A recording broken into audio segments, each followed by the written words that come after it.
We are just absolutely delighted today to have Steffany Barton with us. Steffany is an RN, Kansas-based Reiki master, spiritual teacher, an inspirational author, and nationally recognized psychic medium with connections with the angelic realm.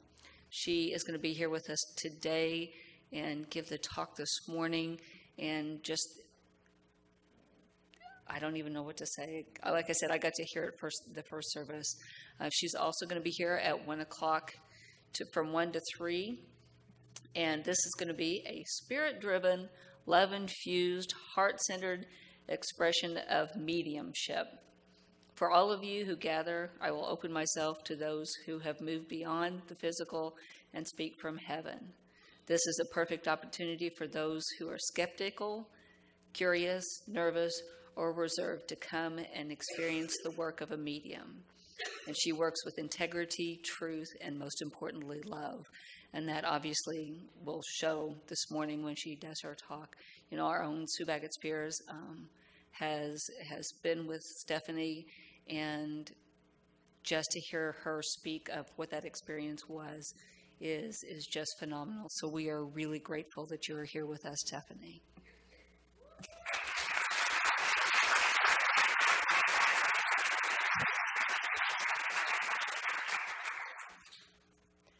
I'm glad to be back. It makes me feel good. You must have liked me enough the first time to let me come back a second time. This is such a warm and welcoming community, and I just want to recognize that and take a moment to appreciate that.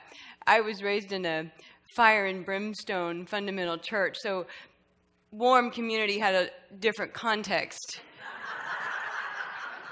in that particular experience. This is better. I like this warm a whole lot better, so thank you all for having me. Now, don't tell the 9 o'clock service I said this, but they seemed a little sleepy. So I'm glad you guys are awake. This is good. We're going to have fun together today.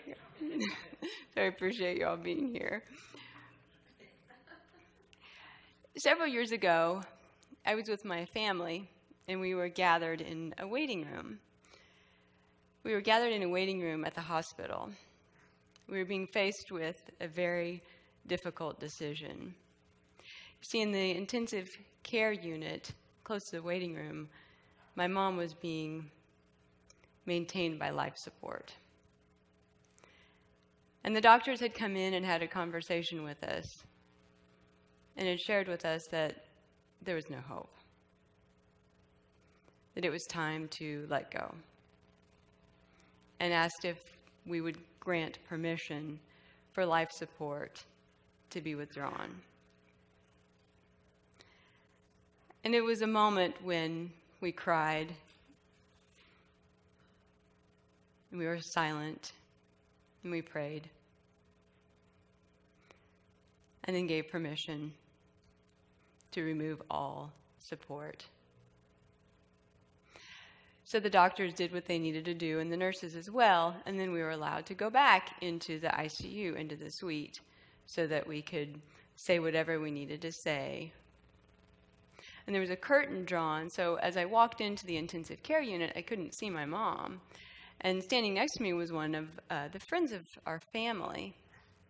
And she kind of nudged me, and she said, "You need to get in there. Hurry up. You need to go say what you need to say." And I froze. And I couldn't move. And I looked at her, and I said, "I don't want to say goodbye." And I walked out. And I didn't. I couldn't go back in and see her because I didn't want to say goodbye. Shortly after, she released her body, and her spirit was free.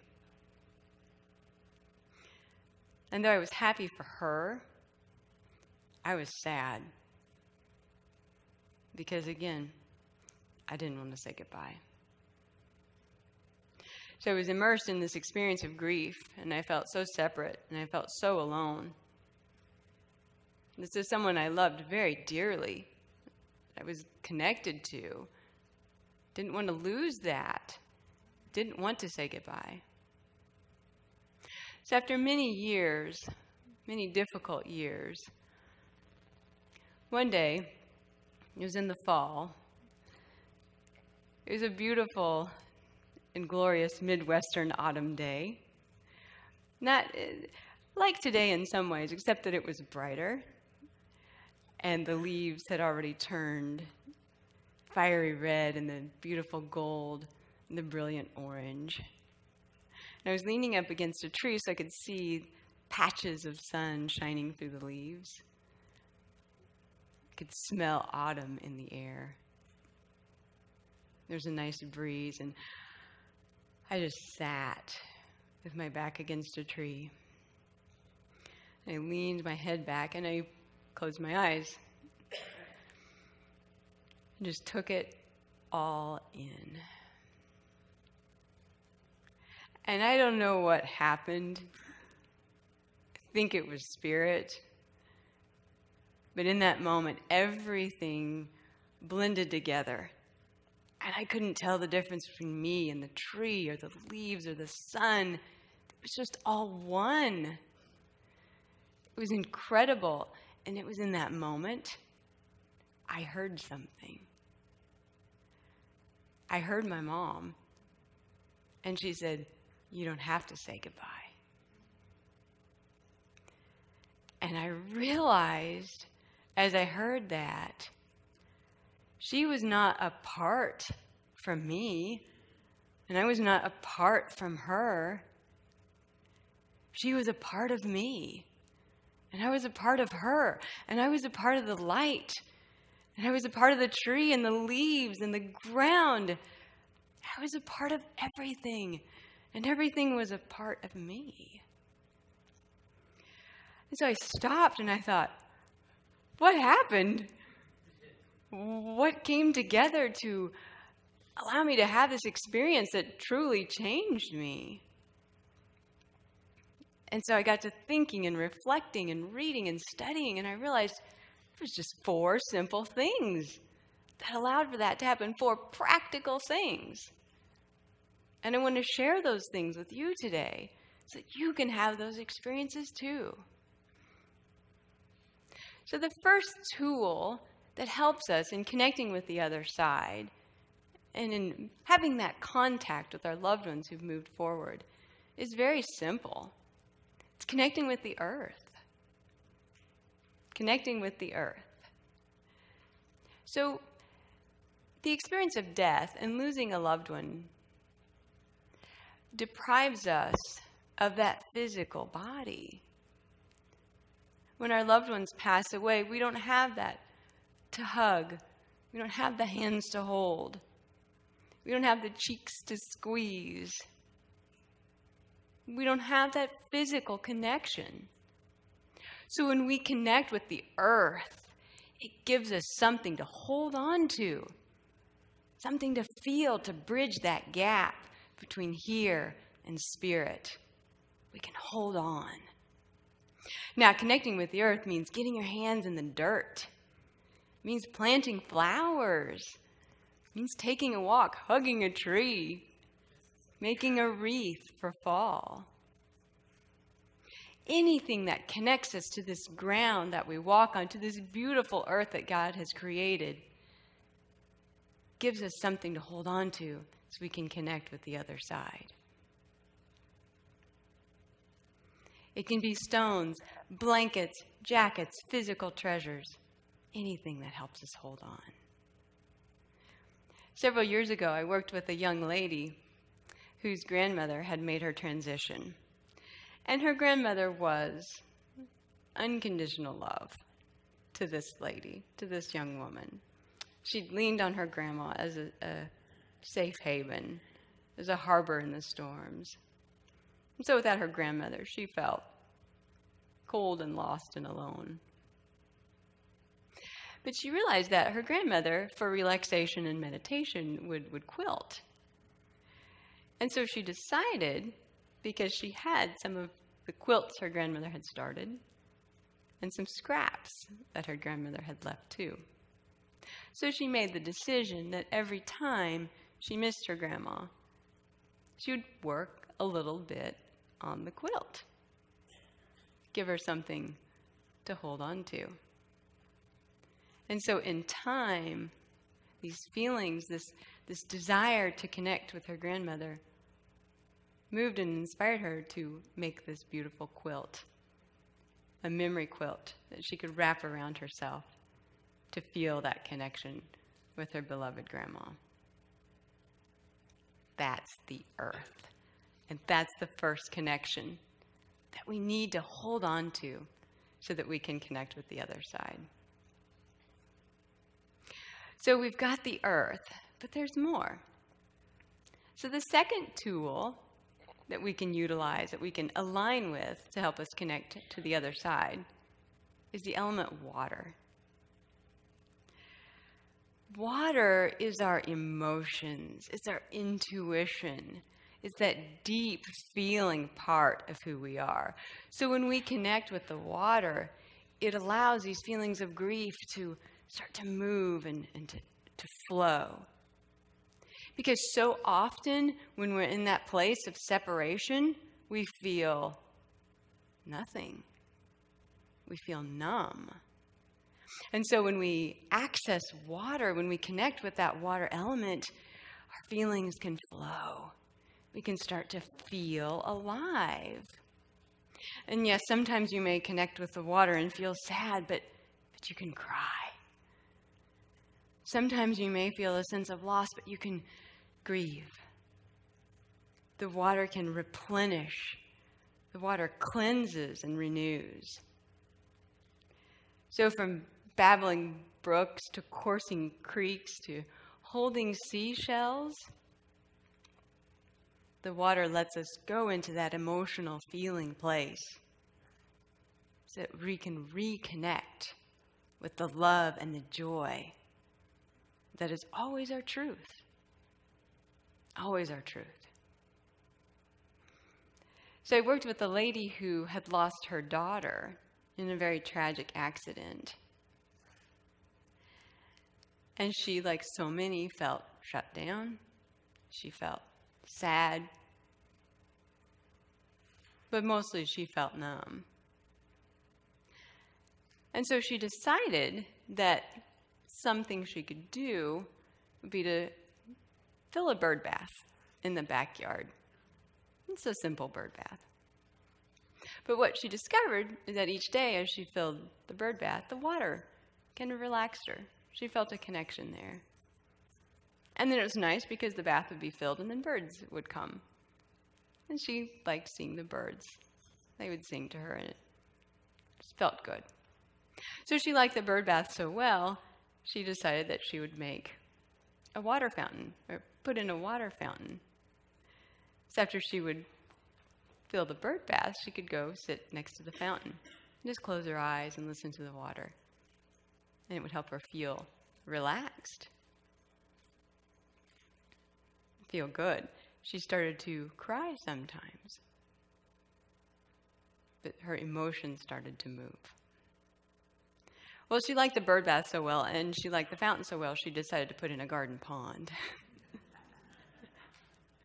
So she made a pond. And it was a reflective pond where she could go and sit and commune with the spirit of her daughter. And she felt peace when she sat next to the water. And animals would come, but she felt love. So the water helps us renew. It helps us remember, helps us feel that spirit of love. So the earth gives us something to hold on to, and the water helps us feel the connection. So what's next? There's more.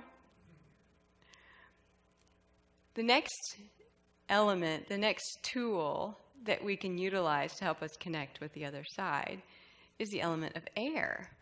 It's air. It's inspiration. Because it's one thing to feel that connection. It's another thing to sense the love. But when we're with someone, we have those moments What would he think about this? Or what would she want me to do? What would my loved ones say about this? I feel lost. I need that guidance. It comes to us through the air. The air element brings us messages, gives us guidance, inspires us as to what to do. Through music, journaling, talking with friends, conversations, the air element brings ideas and messages to us so that we know and feel connected with what is our work to do. I have a client that I've worked with for several years, and she was at a point in her life as a young woman where she was trying to decide which career path to go down. And her heart was calling her in a little bit of an eclectic, sort of off the beaten path direction. But her father, who was a very practical man, wanted her to go the steady course. So they were conflicting about this, and she was trying to find out what she wanted to do. And in the midst of this conflict between father and daughter, he became ill and then made his transition to the other side. After that happened, she decided to go with her heart, to go the different path than what he may have chosen. But she wondered, what does he think? Does he approve? Is he mad that I went this way instead of that? So as we worked together, I encouraged her, why don't you ask him what he thinks?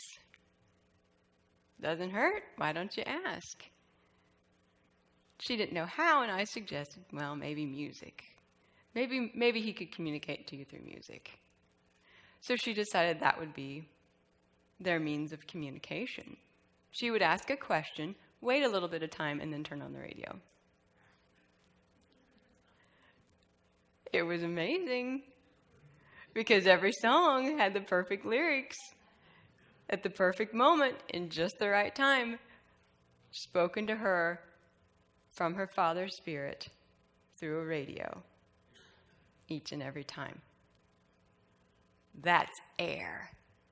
That's spirit inspiring us and moving us so we know what to do.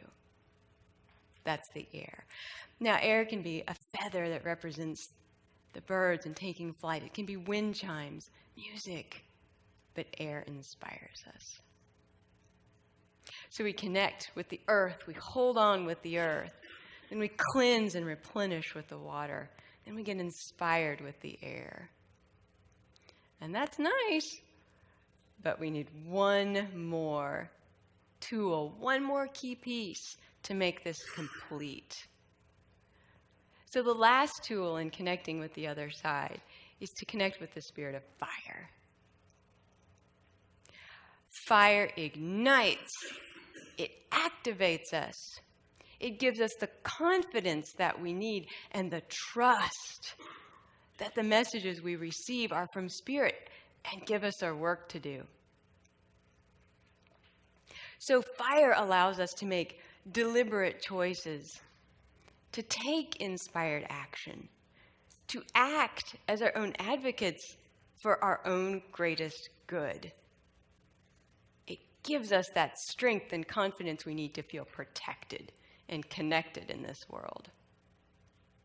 So from sunsets to lighting candles to just basking in the light, fire is an important part of maintaining that connection with the other side. A beautiful example of fire, of spirit in action.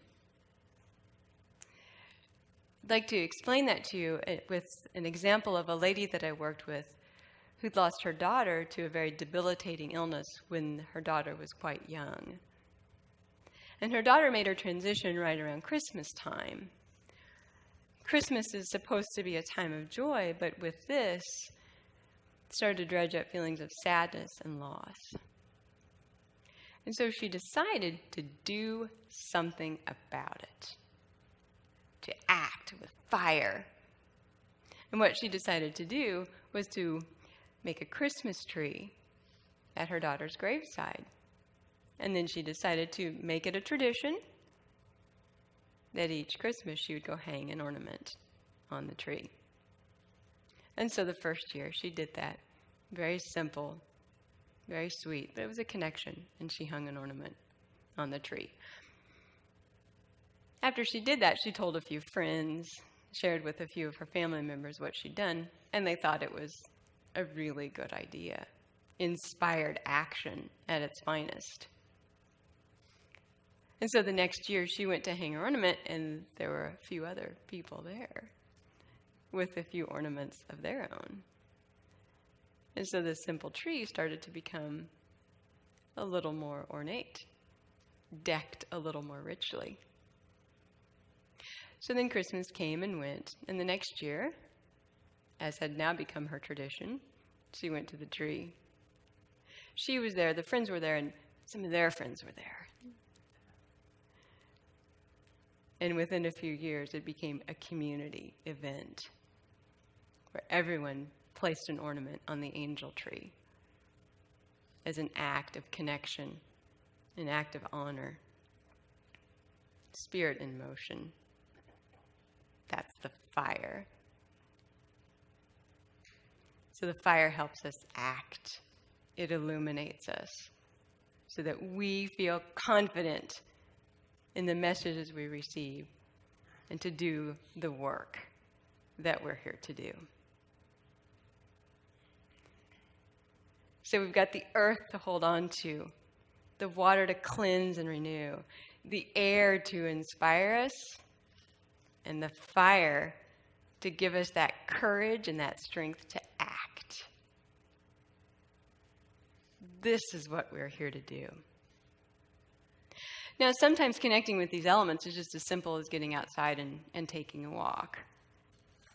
But sometimes it's cold outside, or sometimes it might be raining, or sometimes you may just want to sit on the couch. The nice thing is you can bring all these elements to you. So I encourage you to create an altar, a place, a sacred place where you can go to have conscious, deliberate communion with the other side. And on this altar, you'll place a stone or a rock or a picture, a necklace, something that represents earth. And on this altar, you'll place a seashell or a picture of the beach or a small fountain, something that represents water. And on this altar, you'll place a feather or the image of a bird or a small chime, a singing bowl, something that represents air. And in this altar, in this place, you'll put a candle so that you can ignite that connection with Spirit and recognize the living Spirit of love within you. And if you spend time with these elements, if you sit and commune, miracles will happen. They will. And you'll realize, like I did, that you're connected to Spirit. Always. Always you're connected. And when you welcome that connection, when you invite that in, you'll know you never have to say goodbye.